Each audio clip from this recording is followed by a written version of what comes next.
दोस्तों, जीवन है तो सब कुछ है और हम जब भी सड़क पर चलते हैं तो हमें सड़क पर चलते समय जो भी हम वाहन चला रहे हैं, चाहे वह हमारी मोटरसाइकिल हो, चाहे हमारी कार हो या अन्य कोई भी, हम ड्राइविंग करते समय बहुत सी बातों का हमें ध्यान रखना होता है।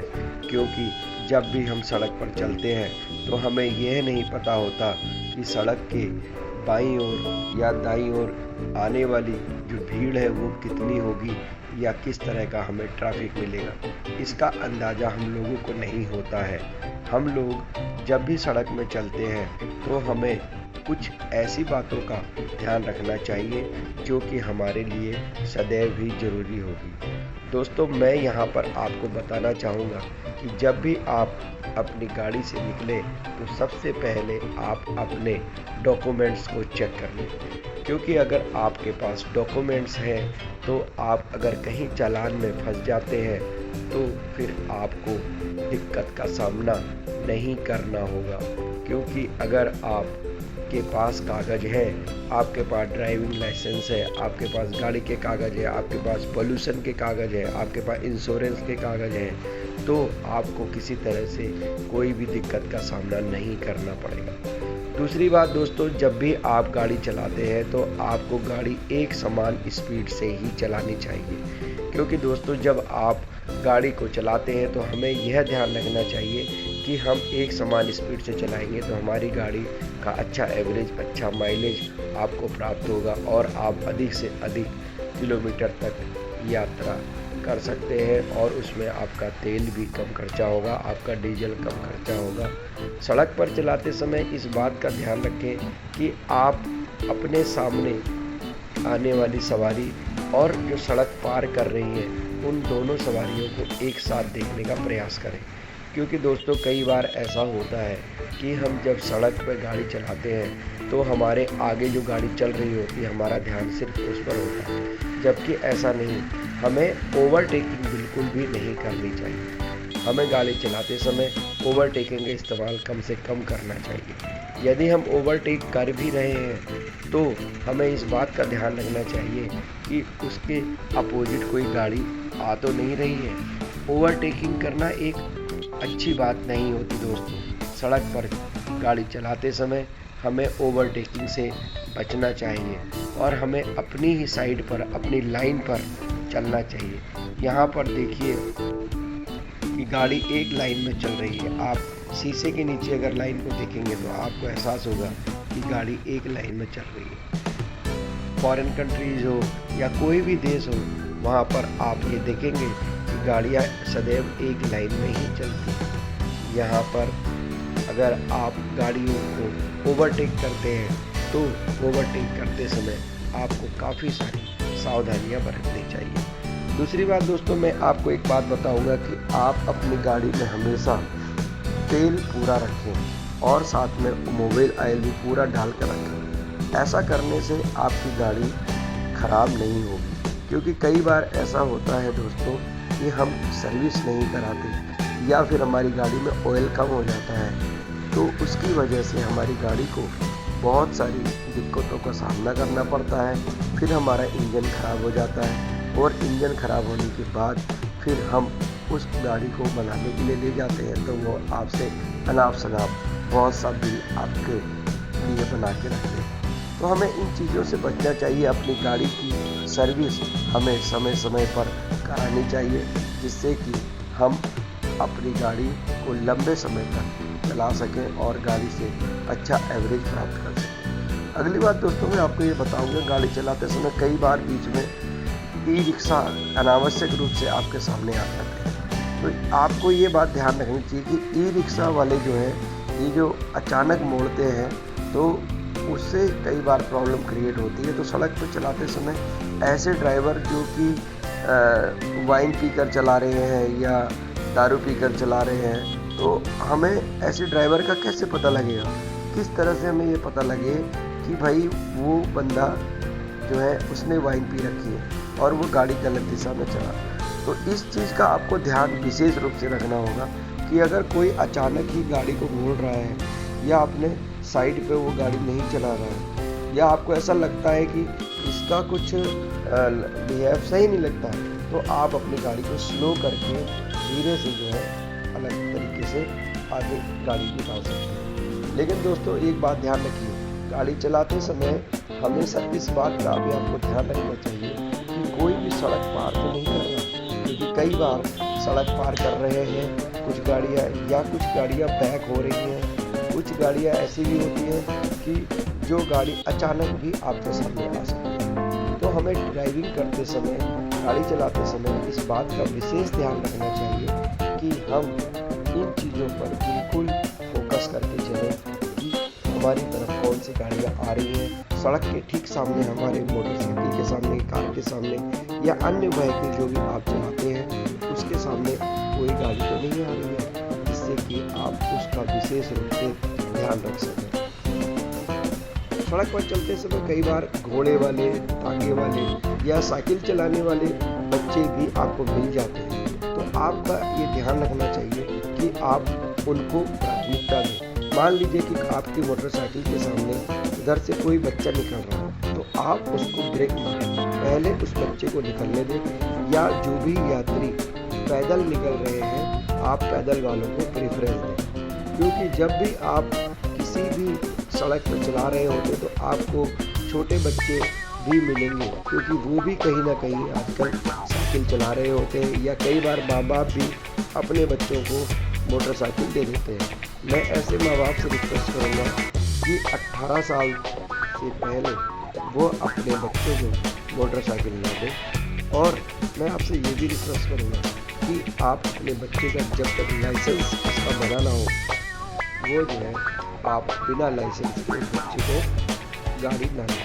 क्योंकि देखिए ऐसा होता है कि कई बार चालान हो जाता है, उसमें आपका कोई फ़ायदा नहीं है, उसमें नुकसान ही नुकसान है, क्योंकि जब भी आप बिना लाइसेंस के या बिना कागज़ के गाड़ी चलाते हैं और पकड़े जाते हैं तो आपका भारी चालान होता है। वैसे उत्तराखंड में तो काफ़ी सारा चालान होता है, 5000 तक चालान है, पर आपके स्टेट में कितना चालान है आप इस बात को मुझे बताइएगा कि आप जिस भी स्टेट से इस वीडियो को देख रहे हैं आपके वहाँ कितना जो है चालान चल रहा है, मोटरसाइकिल पे कितना है, कार पे कितना है, सामान्य चालान कितना है। देखिए अगर आप कहीं अपोजिट जा रहे हैं, सामने से आपकी गाड़ी आ रही है और आप भी अपोजिट चल रहे हैं, तो आपको बहुत ज़्यादा ध्यान से चलाने की ज़रूरत है, क्योंकि सामने से आने वाली गाड़ियों का एकदम ही सामना करना पड़ता है और वहाँ पर काफ़ी सारी दिक्कतें अचानक आपके को फेस करनी पड़ सकती हैं। तो जब भी आप इस तरह की अपोजिट रोड पर चलाते हैं तो आपको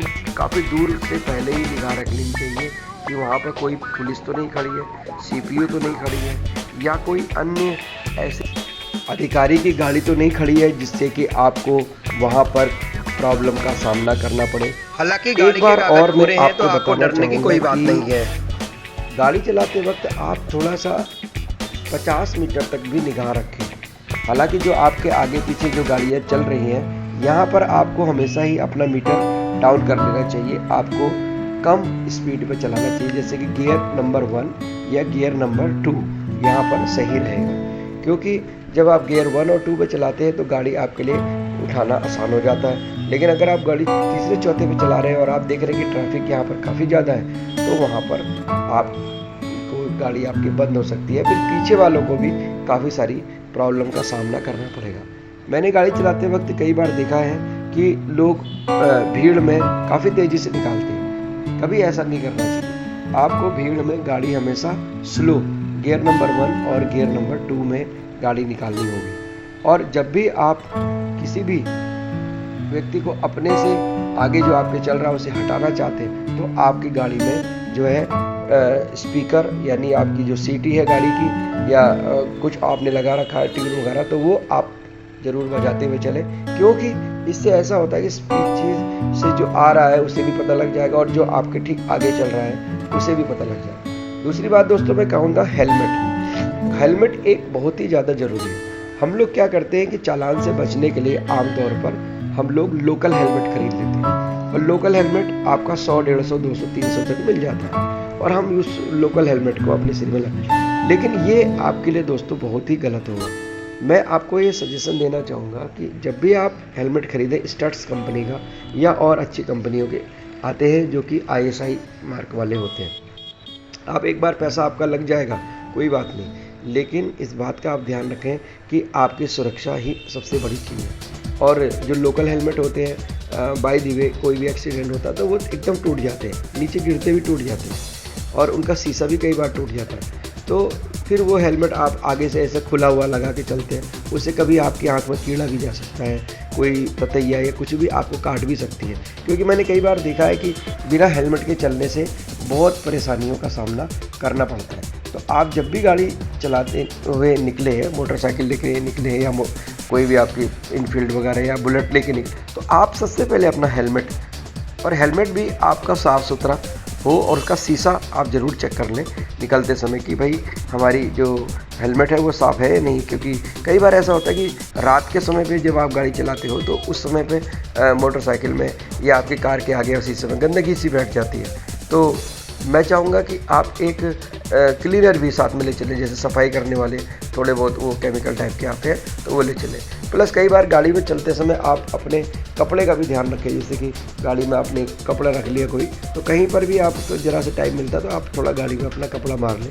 क्योंकि कई बार गंदी गाड़ी आपकी रह जाती है और आप उसकी सर्विस नहीं कराते हो तो काफ़ी दिन तक वो गंदी पड़ी रहती है और आपका ध्यान इस पर नहीं आता। आप अच्छे कपड़े पहनते हैं, साफ़ सुथरे रहते हैं, बट आपकी गाड़ी बहुत गंदी है तो इससे आपकी इमेज पर थोड़ा सा प्रभाव पड़ता है। तो लोग ये सोचेंगे कि यार मतलब बंदे की गाड़ी तो बहुत अच्छी है और ये जो है मतलब केयर नहीं करता इस गाड़ी का, तो आपकी गाड़ी बहुत जल्दी पुरानी लगने लगेगी और उसका रेट भी गिर जाएगा, फिर वो बिकेगी भी नहीं। सेकेंड हैंड बेचोगे तो भी नहीं बिकेगी, OLX में बेचोगे तो वहाँ भी नहीं बिके। क्यों? लोग कंडीशन देख के समझ जाएंगे। ठीक है, तो इसलिए हमेशा गाड़ी का आप ये सर्विस का ध्यान रखो और गाड़ी को साफ़ सफाई पर भी विशेष ध्यान रखो। क्योंकि सफाई अगर गाड़ी की होती है तो फिर आपको पीछे का विजन, जैसे यहाँ शीशा है तो आप देख रहे हैं कि पीछे का विजन भी क्लियर नजर आएगा, लेकिन अगर शीशा गंदा होता तो पीछे का विजन क्लियर नहीं आता। तो गाड़ी में अगर मोटरसाइकिल या कोई अन्य दोपहिया वाहन आप चला रहे हो तो उसमें आप ये ध्यान रखो कि आपके शीशा लगा होना चाहिए गाड़ी में। क्योंकि हम ये देखते हैं कि भाई हम आगे वाली सवारी को तो देख सकते हैं, लेकिन जो हमारे पीछे सवारी जो आ रही है उसको हम नहीं देख सकते। अगर हमारे पास शीशा लगा हुआ दोनों साइड मोटरसाइकिल में तो हम क्या पीछे का भी विजन देख सकते हैं। पीछे से कोई आ तो नहीं रहा, कोई इमरजेंसी हो, क्या पता पीछे से कोई तेज़ी से आ रहा हो या भीड़ आ रही हो, तो उससे भी आप जो है सावधानी बरतिए और ये भी आपके लिए काफ़ी ज़्यादा ज़रूरी रहेगा। दूसरी बात दोस्तों मैं ये कहना चाहूँगा कि अपनी मोटरसाइकिल में फर्स्ट एड किट आपको लेकर जरूर चलनी चाहिए। जी हाँ दोस्तों, ये फर्स्ट एड किट क्या होती है? ये हमें मोटरसाइकिल के साथ ही मिलती है। फर्स्ट एड किट वो आपकी टंकी में कहीं ना कहीं रखी होगी, आपसे देखिए, नहीं है तो आप उसे फर्स्ट एड किट को अपने बैग में या अपनी मोटरसाइकिल में किसी जगह पर आप उसको सुरक्षित रख सकते हैं। क्योंकि कई बार ऐसा होता है कि हम जब लॉन्ग वे में चल रहे हैं, सड़क में चल रहे हैं, तो कहीं पर भी हमारी चैन भी ख़राब हो सकती है या फिर हमारी छोटी छोटी मान लो प्लग ख़राब हो गई, तो फिर आपके पास प्लग पाना है या आपके पास चैन खोलने वाला यंत्र है तो आप चैन खोल के उसको लगा सकते हो, थोड़ा बहुत काम चलाने के लिए आपके हो जाएंगे। लेकिन अगर चलाते समय मोटरसाइकिल आपकी ख़राब हो जाती है तो फिर वहाँ पर आपकी कुछ भी आपके पास उपकरण नहीं है तो फिर तो आप पैदल हो जाओगे, आपको तो बहुत परेशानी। अब मान लो कि गाड़ी पंचर हो गया, ठीक है, तो पंचर हो गई गाड़ी, अब आगे वाला टायर पंचर हो गया, बताओ कैसे चलाओ?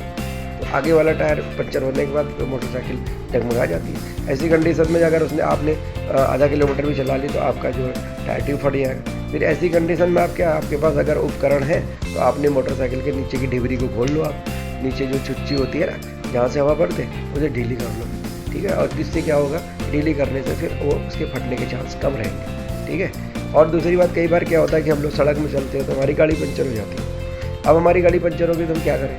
देखिए, हमारे पास कार वगैरह है तो स्टेपनी वगैरह होती है, तो हम अगर हमारे पास उपकरण है तो उसे खोल के लगा सकते हैं। पर मोटरसाइकिल के केस में ऐसा नहीं होता है। मोटरसाइकिल में तो देखिए 2 ही पहिए होते हैं और तीसरा तो उसमें होता नहीं। स्कूटर की तो रहा नहीं कि एक पहिया पीछे लगा लिया, ठीक है ना।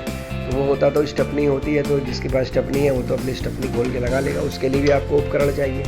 पर मोटरसाइकिल वालों का क्या, अगर आगे वाला टायर पंचर हो गया तो फिर तो उन्हें पैदल ही चलना है, लेकिन पीछे वाला टायर आपका पंचर हो जाता है तो इसमें मैं आपको एक ट्रिक बताता हूँ कि आप जो है उसको डिबरी को पीछे से खोल के पहले, और उसके बाद फिर आप टंकी पे बैठ के गाड़ी को आराम से धीरे से आधा 1 किलोमीटर तक ले जा सकते हो।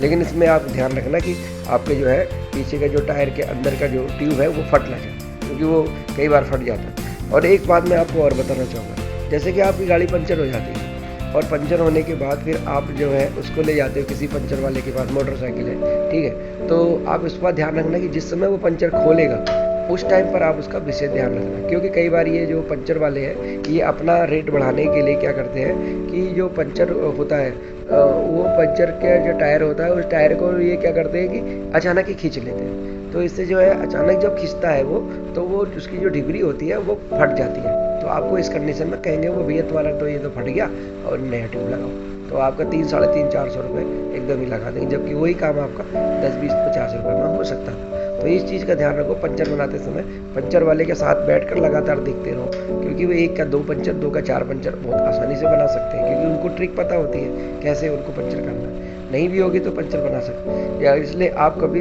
गाड़ी बनाते समय सामने ही बैठकर अपने गाड़ी बनवाएं, जिससे कि आपको तसल्ली भी हो, और आपसे अगर वो कोई कहता भाई सामान लेके आओ, आपको बहाने मार के इधर उधर भेजता, तो आप थोड़ा सतर्क रहना, क्योंकि जब भी अगर आप सामान लेने जाओगे तो वहाँ पर आपको एक बंदा बैठा के जाइए आप, ठीक है। और दूसरी बात ये होता है कि जैसे गाड़ी वाले मोटरसाइकिल चलाते वक्त हम लोग जैसे कई बार ऐसे चला रहे हैं, ठीक है, चलाते समय में जो है गाना वगैरह नहीं गाना चाहिए, क्योंकि लोग मस्ती करते हुए चलाते हैं, कभी एकदम तेज चलाएंगे, कभी सड़क में कुछ हीरोगिरी दिखाने लग जाते हैं या स्टंट करने लग जाते हैं। तो इस तरह की हरकतें हम लोगों को शोभा नहीं देती हैं। हमें मोटरसाइकिल चलाने के लिए मिली उसे अपना लिमिट स्पीड में चलाएं, जैसे एक एवरेज स्पीड है 30, 40, 45 इससे। लेकिन कई बार मैंने नए लड़कों को देखा है कि वो मोटरसाइकिल को 70, 80 की स्पीड से चलाते हैं। तो देखिए, जीवन बहुत ही अनमोल है, हमने अपने जीवन की सुरक्षा करनी चाहिए, और हमें ये नहीं है कि भाई हम ज़्यादा से ज़्यादा जो है एक्सीडेंट करवाएं। हमें तो कोशिश ये करनी चाहिए कि हम सेफ़ ड्राइविंग करें, और अगर हम सेफ़ ड्राइविंग करते हैं तो इससे क्या होगा कि आप सेफली अपने घर पहुँचेंगे, घर वालों को कोई परेशानी नहीं होगी। नहीं तो ज़रा सी अगर आपको एक चोट लगी पैर में, सपोज दैट कि आपका एक फ्रैक्चर हो जाता, ठीक, तो फ्रैक्चर होने पर देखिए कि 5 से महीने आप पीछे चले जाएंगे। दुनिया तो तेज़ी से आगे बढ़ रही है, पर एक्सीडेंट की कंडीशन में आपको बहुत नुकसान हो सकता है। इसलिए मैं चाहता हूँ कि ये जो मैंने आपको अभी सजेशन यहाँ पर दिए हुए हैं, ये सजेशन आप सबके लिए काफ़ी इम्पोर्टेंट होंगे। कुछ बातें छूट गई हैं, उन बातों को भी हम आगे किसी वीडियो में पूरी कर सकते हैं। और जो बेसिक चीज़ें हैं वो फिर से मैं एक बार रिपीट कर देता हूँ कि मोटरसाइकिल या कोई भी गाड़ी चलाते समय नंबर 1 पे कागज़, नंबर 2 पे अपनी सेफ्टी बेल्ट लगा के, या मोटरसाइकिल चला रहे हैं तो हेलमेट लगा के, ठीक है। और दूसरा जो है, आप गाड़ी की सर्विस कराते समय भी चौकसी बरतें। छोटे बच्चे जो 18 साल से नीचे हैं उन्हें गाड़ी ना दें, ठीक है। और गाड़ी अगर आप देते भी है तो मोहल्ले के अंदर ही चलाए, वो इस बात का आप ध्यान रखें। दूसरा कि लाइसेंस आपके पास होना चाहिए, और आपके गाड़ी के पोल्यूशन के कागज़, जो दुनिया भर के जितने भी कागज़ हैं वो आप पूरी तरह से उनको तैयार रखिए, जिससे कि आपको किसी भी दिक्कतों का सामना न करना पड़े। और सड़क में चलाते समय हमेशा कम से कम 50 मीटर आगे भी निगाह रखनी आपको ज़रूरी, क्योंकि आगे कहीं भी आपका चलान हो तो पहले ही आप सुरक्षित हो जाए। 50-100 मीटर दूर आपको पता लग जाए भी वहाँ पे जो है चलान हो रहा है। सतर्कता से गाड़ी जब आप चलाएंगे सड़क में, तो निश्चित रूप से आप ये मान के चलिए कि कभी भी आपके साथ कोई भी हादसा ऊपर वाले की दया से नहीं होगा। तो आज के लिए ये वीडियो यहीं पर रखते हैं, और उम्मीद करते हैं कि आपको ये जो मैंने टिप्स बताए मोटरसाइकिल से रिलेटेड और अन्य गाड़ियों से रिलेटेड, मैंने आपको जो टिप्स दिए हैं वो टिप्स आपको अच्छे लगे होंगे, और निश्चित रूप से आपको इस वीडियो को देखकर कहीं ना कहीं जो है फ़ायदा मिला होगा, ठीक है। तो इन्हीं उम्मीदों के साथ मैं नवीन सिंह बिष्ट आपका काशीपुर उत्तराखंड से काफ़ी ज़्यादा आपका तहे दिल से धन्यवाद अदा करता हूँ कि इस वीडियो को आपने अंत तक देखा, क्योंकि अब मेरी क्लास है और मुझे यहाँ पे पढ़ाना है। तो मेरे स्टूडेंट्स यहाँ पर आ चुके हैं, तो अब मैं उनको पढ़ाने के लिए यहाँ पे रेडी हो गया हूँ। धन्यवाद। जय हिंद, जय भारत। जीवन में सफल होने के लिए सही समय पर उचित सच्चे गुरु का पाठ करना आपको भी सच्चे गुरु की तलाश है। सेव कोचिंग, यहाँ पर आपको बहुत सारी फैसिलिटी तो दी जाती है, उचित मार्गदर्शन भी दिया जाता है कि किस तरह से आप स्टडी करें। एडवांस